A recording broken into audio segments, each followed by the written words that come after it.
क्या आप अपने बच्चे को हाइट को लेकर परेशान हैं? क्या आपको लगता है क्लास में आपका बच्चा सबसे छोटा है? आइए इसको लेकर बात करते हैं। Hello everyone, growth and gut experts are here. For expert opinion, we have Dr. Momita Shah, pediatric and neurologist and endocrinologist. So doctor, बच्चे का ग्रोथ नॉर्मल हो रहा है या हमें कैसे पता लगेगा? तो बच्चों का ग्रोथ हमेशा एक जैसा नहीं होता है। डिफरेंट स्टेज ऑफ डेवलपमेंट में उनका ग्रोथ रेट भी अलग होता है। तो अगर बच्चा पूरे समय पे जन्म हुआ है तो फर्स्ट ईयर में उनका लगभग 25 सेंटीमीटर का हाइट गेन होता है, सेकेंड ईयर में 12 सेंटीमीटर का होता है, थर्ड एंड फोर्थ ईयर में 6 to 7 सेंटीमीटर पर ईयर का हाइट गेन होता है। इसके आगे हाइट थोड़ी स्लो हो जाती है और 5 सेंटीमीटर पर ईयर के हिसाब से चलते रहती है। जैसे ही प्यूबर्टी आती है बच्चों में हाइट स्पर्ट आता है। यूजुअली गर्ल्स में प्यूबर्टी 8 to 13 ईयर्स के बीच में आती है और बॉयज में 9 to 14 ईयर्स के बीच में आती है।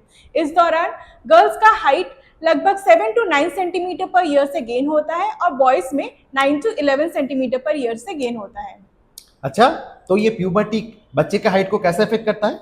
तो प्यूबर्टी का हाइट पे बहुत इंपॉर्टेंट इफेक्ट होता है। जैसे ही बॉडी में प्यूबर्टी हार्मोन्स आना स्टार्ट होते हैं तो बोन्स बहुत ही फास्ट मैच्योर करने लगते हैं, जिससे कि ग्रोथ प्लेट जल्दी क्लोज हो जाती है और फाइनल हाइट छोटी रह सकती है। तो अगर आप बच्चे का प्यूबर्टी के चेंजेस बहुत जल्दी नोटिस कर रहे हैं तो इसका फाइनल हाइट पे इफेक्ट जरूर हो सकता है। यूजुअली गर्ल्स में उनके फर्स्ट पीरियड से पहले ऑलमोस्ट 90% हाइट गेन हो चुका होता है। तो अगर आप अपने बच्चों में हाइट स्पर्ट टाइम से पहले नोटिस कर रहे हैं या प्यूबर्टी के चेंजेस टाइम से पहले नोटिस करें तो जरूर अपने पीडियाट्रिक एंडोक्रिनोलॉजिस्ट से कंसल्ट करें। तो हमें ये बताइए, क्या पेरेंट्स का हाइट बच्चे को हाइट को अफेक्ट कर सकता है? जी हाँ, बच्चे का जेनेटिक पोटेंशियल हम उनके पेरेंट्स के हाइट से पता करते हैं। मदर एंड फादर हाइट से हम उनका टारगेट हाइट कैलकुलेट करते हैं। नॉर्मली बच्चे का हाइट उसके टारगेट हाइट के आसपास ही होना चाहिए, लेकिन अगर उनका हाइट उनके टारगेट हाइट से काफ़ी नीचे है तो इसे हम शॉर्ट स्टेचर मानते हैं और इसके लिए जांच करना ज़रूरी है।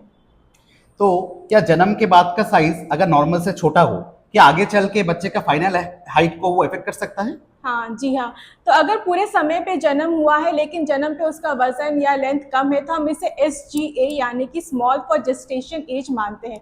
नॉर्मली ऐसे बच्चों में फर्स्ट 2 ईयर्स के अंदर कैचअप ग्रोथ आ जाना चाहिए, लेकिन अगर ऐसा नहीं हो तो आगे जाके उनका हाइट कम हो सकता है। तो बच्चों का ग्रोथ सही चल रहा है कि नहीं, इसके लिए ग्रोथ चार्ट बहुत ज़रूरी होता है।